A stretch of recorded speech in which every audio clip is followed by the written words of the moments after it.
वालेकुम अस्सलाम। जी बोले बाजी। ईद मुबारक हो। खैर मुबारक हो बाजी।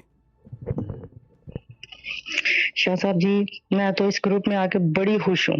ओए होए, अल्लाह खैर करे। खुश इतनी तो वो भी थे, मुतमीन भी ये हूँ, भी थे। इतनी मुतमीन भी हूँ, खुश भी हूँ, सुकून की नींद भी आ रही है हेवन और ख्वाब भी अच्छे अच्छे आ रहे हैं। हेवन को भी दबा दो, पता है कि अर्थ ने इफ्तारी नहीं भेजी थी मेरी। हेवन दबा दो, अर्थ को दबा दो। जी जी बाजी बोलें। सॉरी, वो कोई आ गया था सामने। जी बोलें। कोई बात, मैं कह रही हूँ कि मैं बड़ी खुश हूँ, मुतमीन हूँ और सुकून से नींद आ रही है, ख्वाब भी अच्छे अच्छे आ रहे हैं और खा पी भी मौज मस्ती भी है। ओ गुड है, पहले मौज कुछ भी नहीं मस्ती था। रहे। देखें, मुझे ख्वाब का वो नहीं है कि अच्छे आए बुरे आए। ये सब ख्वाबों की चीज़ ख्वाबों में रहने दें। चीज़ ये है कि ज़िंदगी में मौज मस्ती और बिल्कुल। खाना पीना हो, रिस्क की दिक्कत ना हो, और क्या चाहिए। फिर आदमी सिर्फ सजदा शुक्राना कर ले कि अल्लाह तेरा लाख शुक्र है, दैट्स इट। और परेशानी कोई ना हो, बीमारी ना हो, बस ये चीज़ है।